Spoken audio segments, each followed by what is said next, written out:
Well, I don't know that anybody preseason could have predicted these 4 teams remaining. It's the first time since 2008 none of the top 7 in odds preseason are around for championship Sunday. Chris Hassel, Kyle Long, Pete Prisco, ready to pick them. Maybe not. Are you ready? By the way, are we going to put up our records? Just a second. At Hold your some point, horses. Because I got something to say. Too Hold soon. your horses. Here are the matchups. Captain peaked too soon over here. Broncos a home dog against the Patriots I without peaked all right Bo a couple Nix. weeks ago. Seahawks and Rams for the 3rd time this season. Love trilogies. It's been a disaster for Pete of late, and he's lost what once was a seemingly insurmountable lead. Pete, what was the one win you had last week? New England. You got New England. Yeah. You missed everything else. Kyle is red hot. Look at the fall of the Priscan Empire. It's been the playoffs have been a disaster. Okay. Well, it started back in the regular season. You had a double-digit lead on Kyle in Week 15. You still carried a 6-game lead into the postseason. That was cut to 1 before last week, and now you are 3 down to Kyle Long. And look at playoff P. Well, I'm the Clippers. Yeah, well, playoff P. Paul George gave himself that nickname. You know what? He's terrible in the playoffs. You're worse. You know what? You're 1-11. You became the pumpkin that you accuse other people of being. This is a true story. When I was in college, I actually did a presentation in a class for the Heimlich maneuver, and lo and behold, I need it myself. Some 50 years later, it's unbelievable. I'm a choking dog. I mean, this is the worst. It's the worst playoff performance any human being has ever had. You can't write this bad. It's terrible. You were talking all season about how Sam Darnold, come postseason, is going to turn into a pumpkin. He's still playing, and you're the one that turned into a pumpkin. I'm a choker. I got that glazed look on my face. I mean, what am I doing? It's unreal. But in fairness to me, come on, a Hail Mary, otherwise we're tied. No excuses. You throw it up into the back of the end zone, otherher we're tied, because that was big for us. I'm tailgating in Chicago the other day, getting ready for the Bears game, and I get a text that was like, "You caught him," and it didn't even occur to me what they were talking about, but. This was a hell of a season. One of my buddies who watches our picks every single week, and he keeps track of who you picked, who I picked, and he's like, "You finally caught Pete Prisco." Wow. All the smack that was talked all year. But we got one more weekend, and then we got another one. Yeah, so you have a chance still. I do have a chance. You're 3 down, but we also count best bets as a play, so you can still mathematically catch and pass Kyle Long if you have. Did you hit your Loveland best bet last week? Yes, and then he got knocked out. Right, but you hit it on that one play. You hit it on that play. Otherwise, you don't hit it. Yeah, you've had a lot of good fortune going your way in the playoffs. The Broncos have not. The Broncos at home as a 5.5-point underdog to the New England Patriots. They lose Bo Nix, so here comes Jarrett Stidham. Broncos are the largest home underdog on championship weekend in the NFL since 1970, Pete. I do not understand that, to be honest with you. Too many points? Yeah. And by the way, the last quarterback to start a championship game without starting during the regular season was Roger Staubach in 1972. But it's not the same thing. Here's why. Back then, and the year before, he won a Super Bowl, but he got hurt. And when he came back and was ready to play, they decided to play Craig Morton because they were on a little bit of a run. They got to the playoffs. Morton struggled. He put him back in, and then he started. So you're not comparing Jarrett Stidham to Roger Staubach, right? Hell no. But I think with Sean Payton and the way he schemes things up and the way he designs the offense, Stidham can move. He's an athletic quarterback. I think he's more than capable of going in there and making plays. And look, Bo Nix did some good things last week, but let's be real. Bo Nix isn't John Elway. It's not like you're replacing John Elway. And so I do think that this is going to be one of those situations where Stidham goes in and plays well. Defensively, they're still one of the best defenses in the league. Let's not discount that. I mean, we're just throwing that away. They're at home. They got one of the best defenses in the league, and they have Sean Payton calling plays.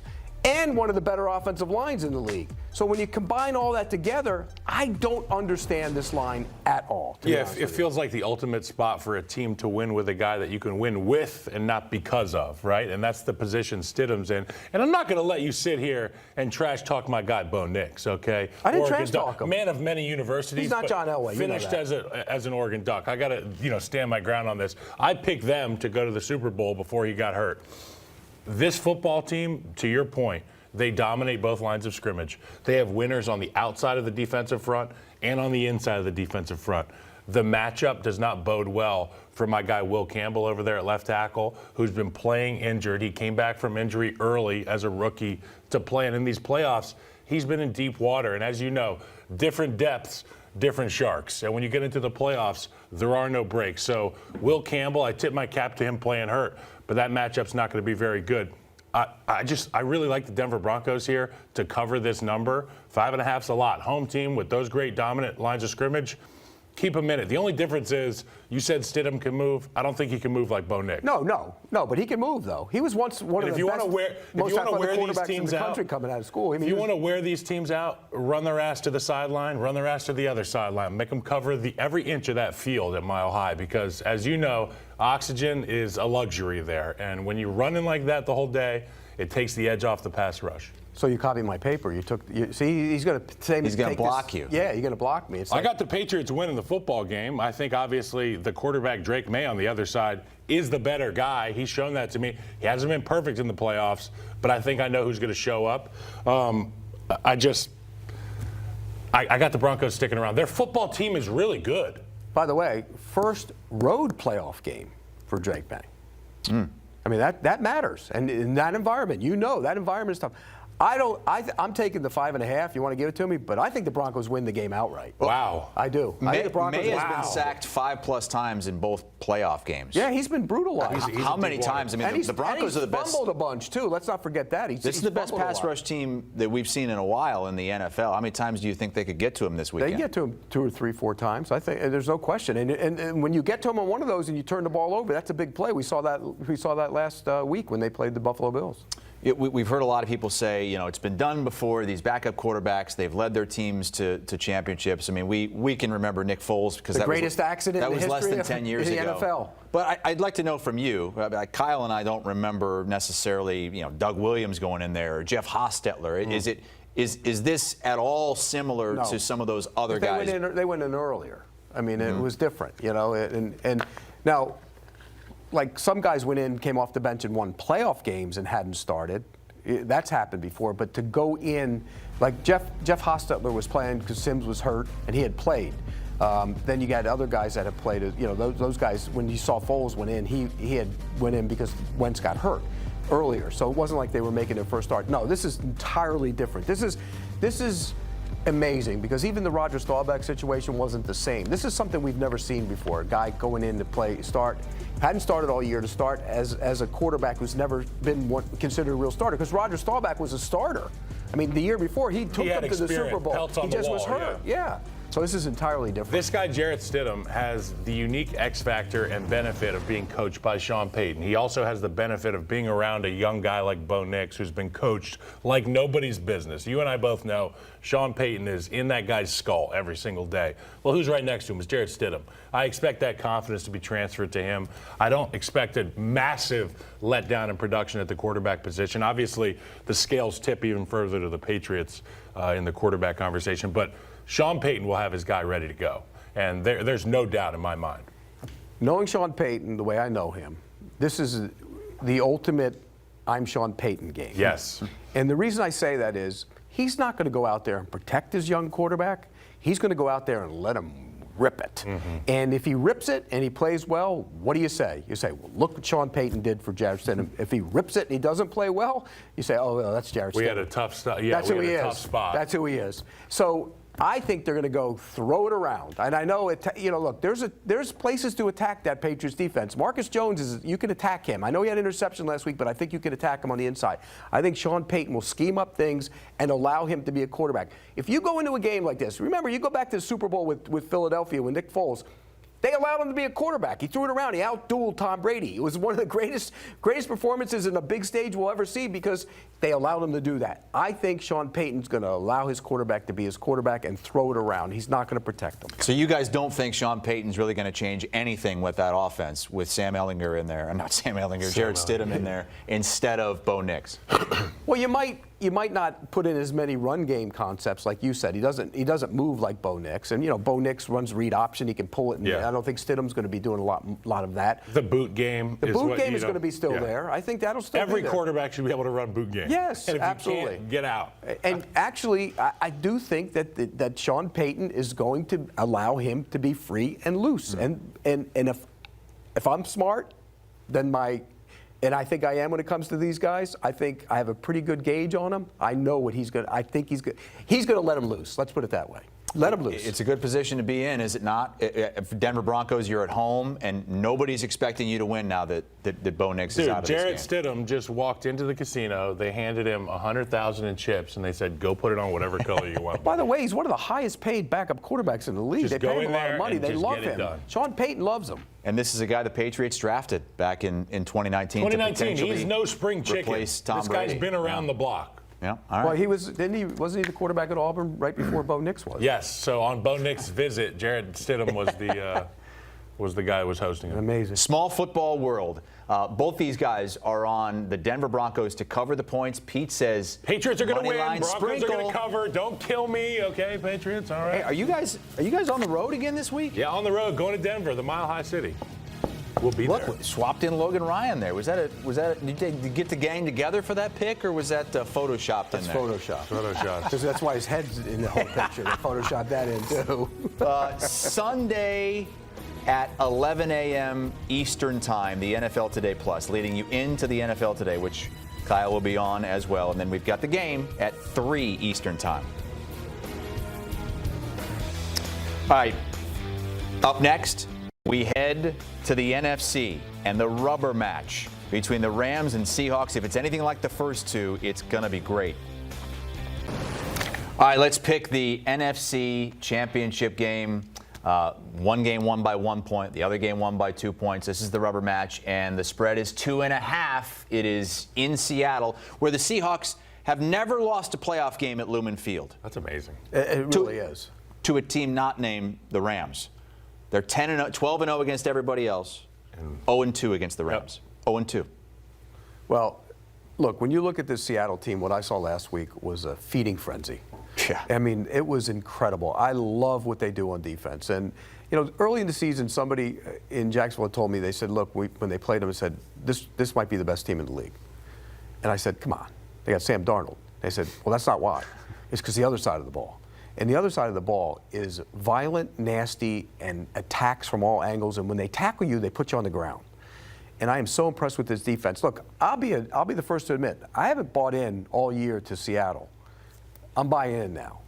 I think they're the best team left. It's time. Because the best unit left is that defense. And it's not close. I think that defense is phenomenal. And give John Schneider a credit, because they went out and got Leonard Williams. They drafted Byron Murphy. I mean, across the board. The whole team is just stacked with guys that he went out and got to fix that defense. They've been comparing them to the Legion of Boom. Let's slow that roll a little bit because they're not quite there yet. But this is a really good defense, and I think they can dominate. What I saw from the Rams last week is something I've been talking about a long time, all year long. Where is the speed? The lack of speed showed up last week.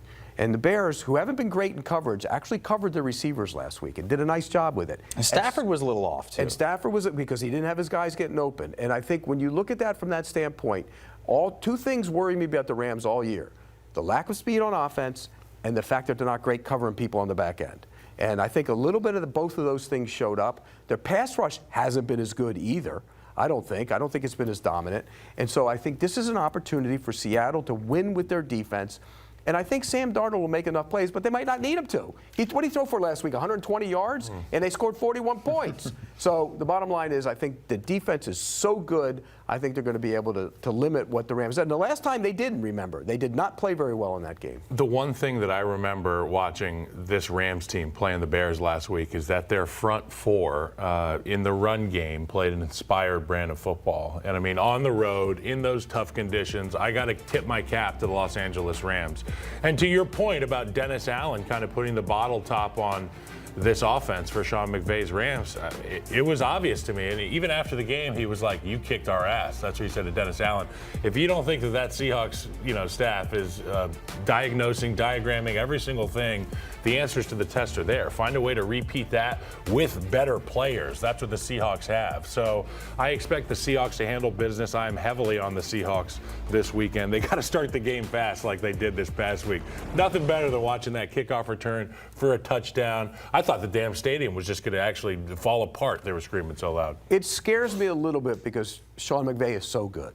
He's so good at diagnosing what you're doing and figuring out plays to beat that. And again, they had problems with the blitz last week. I mean, that's where the sacks happened for the Bears. It wasn't from the rushmen. No, they have rushmen in Seattle. Right. And Iman Wari, who can play like, he plays like a linebacker. He's a nickel. He can do so many things. He can blitz as well. They can bring guys when they need to. I'll be curious to see what Sean McVay does to kind of counter that. But I go back to what I said all year. Devontae Adams doesn't scare you with his speed. Puka Nakua's a great receiver, but he's not a speed receiver. And I think sometimes you can play them the way the Bears played them last week, and they kind of limited what they did in the past. Hey, Devontae, that catch at the end of the game. Great. And what about the throw? It does the legs, the speed, that doesn't matter. Who can make an awesome catch in a huge moment? And the Rams have a couple of those guys, but the Seahawks, they have too much. That's why we're both on the Seahawks. Yeah, it sounds like you guys think the Seahawks can win this game even if Sam Darnold doesn't have a great game. Well, if he has a Sam Darnold moment, which he's had in the playoffs before, particularly against the Rams.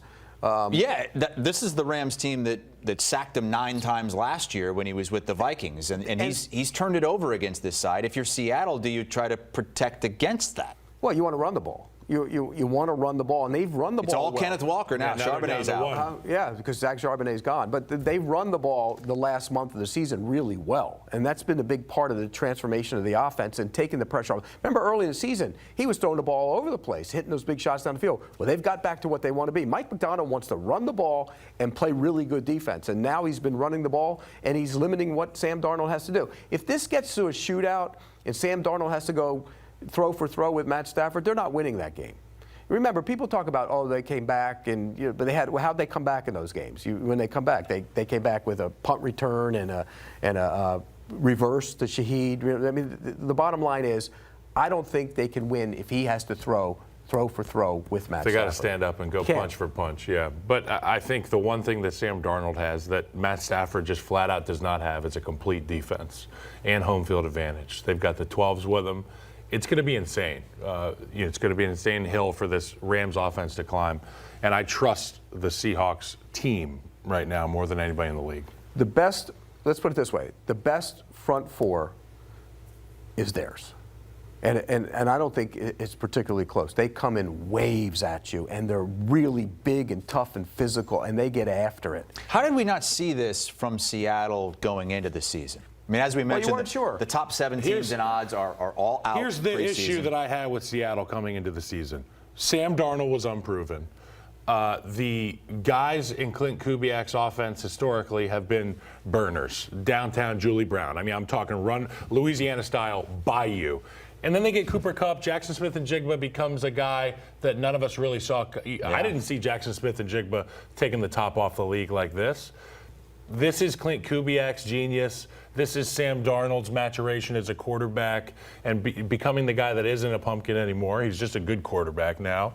And McDonald's got the right culture there in Seattle. And that combination has been a violent one and hard to overcome for opposing teams. Well, not only that, we were concerned about the offensive line. I mean, there were major concerns. They had injury issues. The right tackle had been hurt for the last couple of years. You're starting a rookie at left guard, Gray Zabel. Love Gray Zabel. So there were concerns about the offensive line, I think, which made you more concerned about the offense rather than just Sam Darnold. But altogether, there was major concern about it. But defensively, I mean, when you go out and get guys like DeMarcus Lawrence and Leonard Williams, and you can attack the quarterback with those guys, you wonder how it comes together. And they were good, but in the last month of the season, you've seen them really come together. You and I have both seen a couple of these teams on the cusp of Super Bowls. They go and they go after these veteran defensive line presences, and we're like, well, they're not going to do they'll show up in the playoffs, though. DeMarcus Lawrence has played all season long, and he hasn't been healthy historically the last few years. So credit to that training staff, credit to the string staff, and to DeMarcus Lawrence for reinventing himself and being a huge part of that Seattle defense. And remember, they were banged up for much of the year in the secondary. There were guys in and out of that lineup the whole year. Iman Wari has really started to play a lot, and he was hurt early in the year. You missed Love in the secondary at safety. He was hurt. I mean, guys were in and out of the lineup all year. Now they're getting guys back. And when you look at it, if you can rush and cover, whoa, it makes it really hard. And that's why speed is such a premium, because you can scheme a lot of things up, but eventually it's players. It isn't the scheme. Seahawks have only lost one game the last 3 months. It was to the Rams. But you know what this is for the Rams? Back-to-back-to-back road games. That's brutal, by the way. 3 straight road games. That's tough to do. Look, but coast sometimes, to Great Lakes to coast. But you know what? Sometimes teams get on a roll and they just. We've seen this in the playoffs before. You know, Packers with Rodgers did it. Giants did it. You get on a roll and you just go. If you're on the Rams, do you pack the same bag, same clothes you packed for the last 2 weeks? No, I'm not superstitious. Are you like changing that. the T-shirt, changing the undies? I'm just changing. He doesn't change his undies I'm wearing the dirty undies. He probably We're wears gonna the go win same in undies Seattle. for 2 weeks. Yeah, smell this, 12s. Ooh. Nobody wants to rush the passer against you. Look, Pete, you're getting boxed out. You're down 3 to Poo-poo Kyle. lemon. And you're both on the Broncos, both on the Seahawks. He did that purposefully. I get it. Look, it's calculated. I get it. Congrats, you won the year. Is that it? Well, no, because you can win the best bets. Yeah, dude. You can win the Super Bowl and your Super Bowl best bet. Don't be like that, Pete. So you could. You could still do it. All right. It is time for best bets. Ooh. Wow, the producers have caught Pete. The producer pick came through last week. And you know what? Kyle can still catch me. That's funny. That's true. That is true. I don't know that anybody's catching me, though. Well, I can. At 11 and 9. We'll see. We'll see. Chris, guess what? We can read.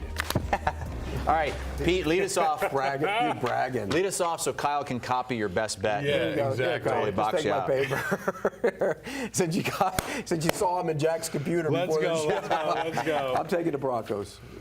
Get the 5.5. You don't need them. They're going to win the game out. Jarrett Stidham defender. No, it's not a Jarrett Stidham defense. It's a defense of Sean Payton. I can peek inside his head and know what he's going to do. He's going to let him free, and they're going to win the game. So wait, your best bet is just your first bet? Yeah. Yeah, Broncos plus 5.5. Those linebackers are going to run downhill. You've caught up because you've gotten creative. I'm going to have some fun with mine. Somebody's been giving you these picks. No, I'm just straying away. I'm going down. It is kind of odd how about 5 weeks ago you started going with props when you had never done it before. Right. Because I've been losing. I've been in the tank. Yeah, so this week's prop. Where's that birdie? It's the Jason Statham, Jarrett Stidham prop. Whoa. Okay, I'm going. I'm going. What is it? Over 14.5 rushing yards for Jarrett Stidham against this Patriots defense. Okay. I think at some point he's going to scramble. Who gave you that? There may be an explosive. I was checking out all the numbies. I was crunching the numbies. There's no conceivable. That's what I came up with. There's no conceivable way you came up with that. I swear. On your own. Zero chance. Somebody's been giving you these picks. Jason Statham. So with the best bets, we got to put a little asterisk next to it because he's got people giving him these know. picks. Birdies in his ear. Oh yeah. No I question. almost went over 187 passing for Jarrett Stidham. I would lean to that. Lean over? Oh yeah. I like Pete's got him throwing it all around the yard. I'm going to go with the under in that Broncos-Patriots game. The two best defenses in the postseason right now. I mean, the Broncos, you could say, best defense in the league. The Patriots have been the best defense in the postseason. So under 41.5 in that game. I'm not a believer that Stidham's going to be throwing it all over the yard. Here's the question: is Jarrett Stidham worse than C.J. Stroud was last week? Oh, I guarantee you he won't be. Whoa. I guarantee you he won't be. Yikes! Wow. All right, producer pick, and it's a quarterback prop. Darnold and Stafford 15-plus passing yards each quarter. So you're going to have to follow this closely. Wait, like a tally. do that again, but a little bit slower. So both Stafford and Darnold in the Rams-Seahawks game to each have 15-plus passing yards each quarter. I can't believe there's actually a bet like that. That's the easiest bet ever. That's really easy. Yeah, I mean that's 2 checkdowns. Right. But if you get a special teams touchdown or a defensive touchdown, maybe somebody doesn't handle the ball. What's that pay, by the way? Where's the paying on that? Yeah, You should be giving minus them hell, 110. not me. So it's pretty much even money.